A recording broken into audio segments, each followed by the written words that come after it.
क्या आपको पता है अमेरिका में पढ़ाई करने वाले स्टूडेंट्स को अब तक ऐसा बेनिफिट मिलता था जो शायद दुनिया के किसी और देश में नहीं मिलता, लेकिन अब वो फैसिलिटी खत्म होने वाली है।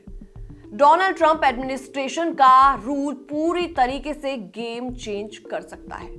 कौन सा वो रूल है और क्या कुछ बदलने वाला है, क्या नहीं, सब कुछ आपको डिटेल में बताते हैं। नमस्कार, मैं हूं आपके साथ प्रेरणा कौशिक और आप देख रहे हैं एनबीटी इंटरनेशनल।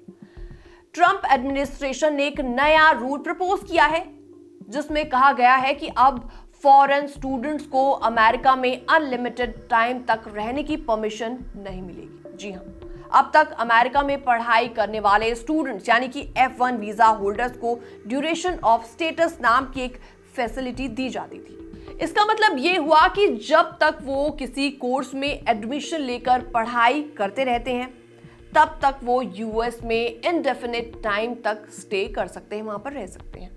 लेकिन अब डोनाल्ड ट्रंप एडमिनिस्ट्रेशन ने साफ साफ शब्दों में बोल दिया है कि ये सिस्टम गलत तरीके से मिसयूज किया जा रहा है।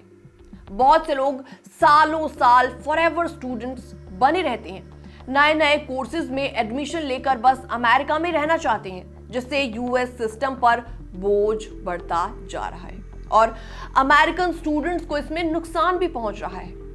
अब प्रपोज्ड रूल के मुताबिक फॉरेन स्टूडेंट्स को उतने ही सालों तक अमेरिका में रहने की इजाजत दी जाएगी जितना उनका एक्चुअल कोर्स है, जितना उनका एक्चुअल प्रोग्राम है। लेकिन मैक्सिमम 4 साल तक ही, यानी कि अगर आपका कोर्स 2 साल का है तो आपको सिर्फ 2 साल की ही परमिशन मिलेगी, और अगर आपका कोर्स 5 साल का भी है तो आपको 4 साल से ज्यादा का स्टे करने की परमिशन नहीं दी जाएगी।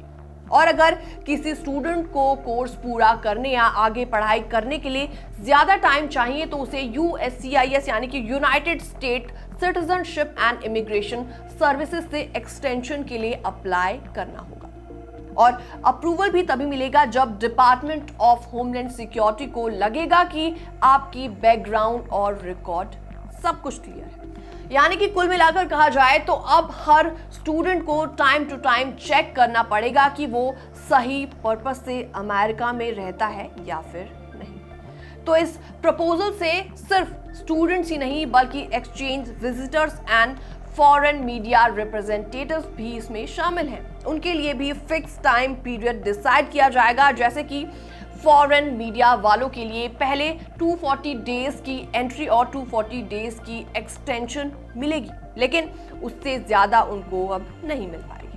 तो डोनाल्ड ट्रंप एडमिनिस्ट्रेशन का कहना है कि इस स्टेप से अमेरिका को 2 तरीके के फायदे होंगे। नंबर पहला है, गवर्नमेंट को हर फॉरेनर पर प्रॉपर नजरें रखने और मॉनिटरिंग करने का पूरा मौका मिलेगा। नंबर 2 है, स्टूडेंट्स और विजिटर्स का बार बार वेटिंग किया जा सकेगा ताकि कोई भी सिस्टम का मिसयूज ना कर पाए। तो अब आपके मन में यह सवाल आ रहा होगा कि इस रूल में नया क्या है। तो आपको बता दें, ट्रंप एडमिनिस्ट्रेशन ने इस रूल को 2020 में ही इंट्रोड्यूस किया था, लेकिन जब जो बाइडेन सरकार थी तब उन्होंने इसे 2021 में विड्रॉ कर लिया था, और अब 2025 में ट्रंप एडमिनिस्ट्रेशन इसे फिर से लागू करने की कोशिश कर रहा है। इंडियन स्टूडेंट्स के लिए इसका क्या मतलब है ये भी जान लीजिए। तो इसमें साफ है कि अगर आप हायर स्टडीज के लिए अमेरिका जा रहे हैं तो अब अनलिमिटेड स्टे का ऑप्शन खत्म हो जाएगा, पूरी तरीके से क्लोज हो जाएगा। तो इसी बीच आपको फिक्स्ड ड्यूरेशन में ही पढ़ाई अपनी खत्म करनी होगी, वरना USCIS से एक्सटेंशन लेना पड़ेगा, और एक्सटेंशन भी इतनी आसानी से नहीं मिल पाएगा क्योंकि हर बार DHS आपका रिकॉर्ड चेक करेगा। तो एक खबर उन सभी इंडियंस के लिए इंपॉर्टेंट है, अलर्ट है, जो अमेरिका को ड्रीम डेस्टिनेशन मानते हैं। अब वहां पढ़ाई का मतलब सिर्फ एजुकेशन नहीं बल्कि इमिग्रेशन रूल को टाइम टू टाइम फॉलो करना भी होगा। फिलहाल इस रिपोर्ट में इतना ही, बाकी तमाम इमिग्रेशन अपडेट्स के लिए बने रहिए एनबीटी इंटरनेशनल के साथ।